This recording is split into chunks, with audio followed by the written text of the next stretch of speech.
What's going on, YouTube? Welcome back to my channel.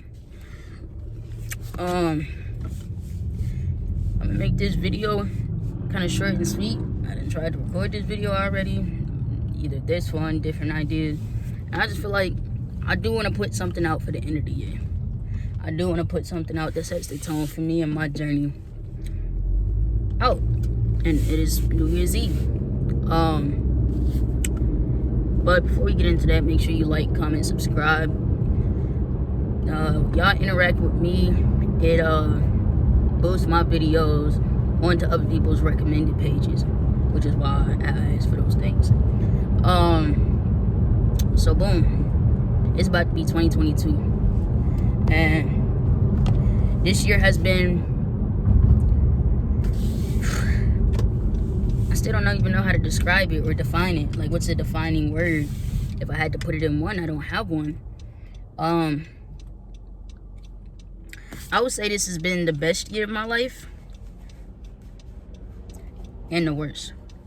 Nah, I wouldn't say the worst, but definitely the best year of my life, as far as, you know, me healing, finding a sense of happiness, finding a sense of self-worth, finding a sense of self-love, finding me. It's definitely been the best year for that. I've never had that in my 27 years. And in the spirit of that, I want to leave a lot of stuff in 2021. I feel like I kind of have a tendency of feeling like I'm past something, but still harboring it, still allowing, you know, certain individuals in my life who have hurt me deeply, because I am such a caring soul. I never want to be that person that, you know, abandons anybody or makes them feel like I'm abandoning them, because I had my own abandonment issues that I hadn't addressed. And it's still hard now, even to this day, because I feel like I'm here to help people. But, you know, they say you can't heal in the same place you got hurt. And my friend, she gave me an analogy 2 days ago, and it was like, there was this big tree that was dying in the forest. They uprooted it and planted it in different soil, and it started to grow again. It started to come back to life. Once, you know, it got back to health, they put it back in the soil, the original forest, and it started to die. So it's like, I can't go back to, even though I'm better, I can't fall back into old habits, you know? I can't take on other people's responsibilities. You know, I used to take on people's pain, physically and mentally. I used to make other people's problems my problems, and they're not. I would get emotionally invested into other people's issues, and that's not meant for me. However, come in the spirit of basically, you know, starting with a healthy slate in 2022, I chopped it off. I've been wanting to cut my hair because I felt like there was a lot of pain and hurt still, you know, in there, because hair holds energy. But looking at it in retrospect, I wasn't ready to let go. It would have been counterproductive if I would have, because I wanted to cut it a couple of months ago. But it would have been counterproductive because I was still holding on to certain people, certain incident, like certain events. I was still holding on. And literally, the last person I was holding on to from Virginia, I let him go. I am letting her go. And it sucks. I wish it wasn't that way, but I see how productive it is for me, how it only betters me. So yeah, timing is everything. Divine timing. But I'm excited to see what next year brings. I know that it will only be greatness. I know that I'm not naive to the fact that trials and tribulations will still continue to come, because I feel like that's a part of the healing journey. You're going to have tests, and the way I look at it is spirit, God, the divine, however you categorize it, they put you through trials and tests to see, like, it's like, yeah, you've healed, but let's throw this at you. And it's like, if you can't handle this, how will you be able to handle the blessings that we have in store for you? So it's like playing a game, in a sense. Not a game, but like how, like, in fighting games, you got different levels to it to prepare you for the boss. But in my instance, the boss is my purpose, fulfillment, you know? And granted, I can gain those things along the way, but to complete fulfillment, like complete what is the word I'm looking for? I can't think of the word. It was there and now it's gone. So I'm excited. I know, and this is also me speaking into existence. I know 2022 is going to be a great year for me. I'm genuinely excited. And I was talking to someone on the phone the other day, and I was like, man, I'm so excited about life. And they thought I was joking, because me last year would have never. Excited about life? No, she was not. But I am, genuinely. I'm so excited to see what's going to happen. I'm so excited to see what I'm going to learn. I'm just so excited to see where life takes me and how I'm able to grow and adapt, to figure out, you know,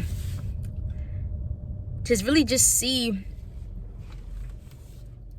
my full capability, to be able to see how I'm going to touch people, to see how, you know, once I find that effective way to communicate what I'm going through, I'm just so excited.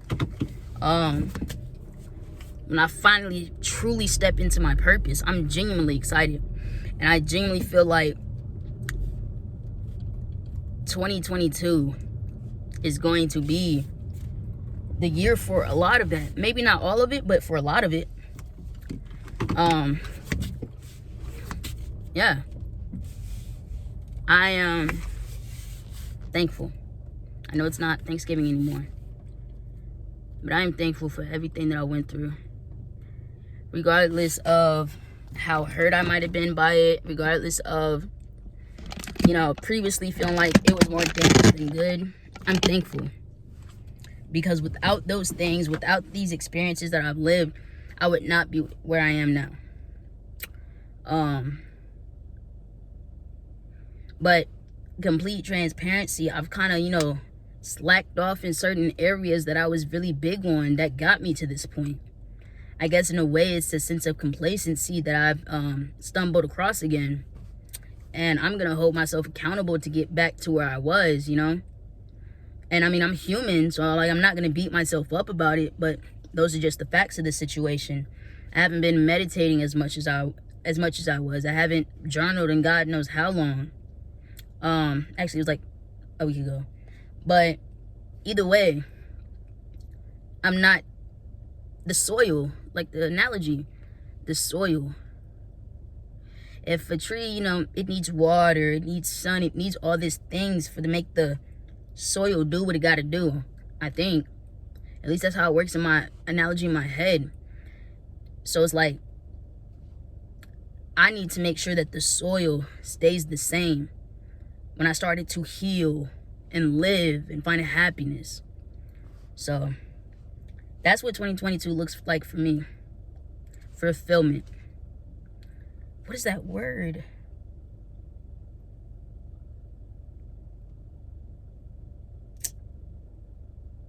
I'm not editing this. I'm literally recording this on my phone. I'm gonna upload it.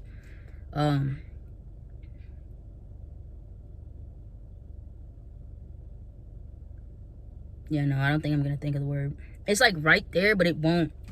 I don't know. But yeah, I'm excited. I have ideas for the upcoming year. I have some videos from this year that I might post, but like might not as well. Like I feel like they have their purpose in a sense, but I also think I have a better way to convey the same things differently with more knowledge that I have now, you know? I'm not gonna promise like my upload schedule, because I feel like, you know, that just, if I'm not able to hold that standard for whatever reason, that's disappointment, and I don't care to have to deal with that.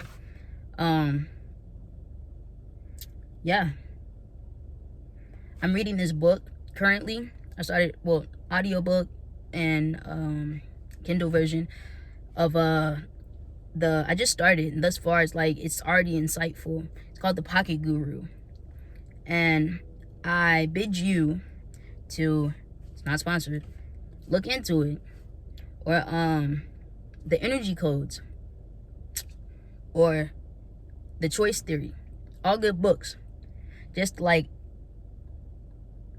I feel like the key to getting back to happiness, getting out of survival mode, is your perspective on your life. And those books that I'm naming give you a different perspective. Same thing happens in therapy. When you're talking to your therapist, she's giving you a different way you can look at the situation. It may not fit your situation, then there's a different avenue you can go about. But perspective changes your reality in a sense, in every sense, because your perspective is your reality. So a different perspective can go a long way, and those books can give you a different perspective. One of the things that really helped me so much on my journey of healing was this part in the book, in the Energy Codes, called The Bus Stop Conversation. And maybe in another video, like, I'll interact with that in a way. But yeah, I'm excited. Tonight, going to an all-white party. I was thinking about vlogging, but probably won't, if I'm being honest. This is a celebration for me, because in all actuality, I shouldn't be here. After everything that I did in March, I shouldn't be here. So it is a blessing that I am. So I'm celebrating the fact that I'm not only here, but that I've progressed. You know, that I'm not in the same spot I was last year. I don't even remember New Year's last year. I'm pretty sure I was by myself, though. Yeah, I'm pretty sure I was by myself. So it's a celebration for me. And nobody else that I'm going out with even has to know that it's a celebration for me. It's my own celebration. So I bid you the same. Whether it's a hobby that you picked up, a song that you completed, a new perspective that you've came across, a conversation that you had that was kind of tough, that you didn't want to have, involving your emotions. If it's just as minor or as big as it is, I bid you to acknowledge the difference between this year and last year. And if for whatever, and celebrate that. Because I think it's easier to have the half glass empty outlook, because there are things that I don't exactly like about my life that are worse than they were last year, but it's not, for me, it's exterior. Last year was interior, and I'll take exterior all day over interior. So I bid you that. Comment what you're celebrating this year. At the end of this year, what are you celebrating? Tell me so I can celebrate with you, you know? Yeah. I will see y'all next year. Make sure y'all stay safe out there. New Year's can be a crazy time. Make sure you stay safe. And I will see y'all in the next video. Peace and love and booty grease. I love y'all.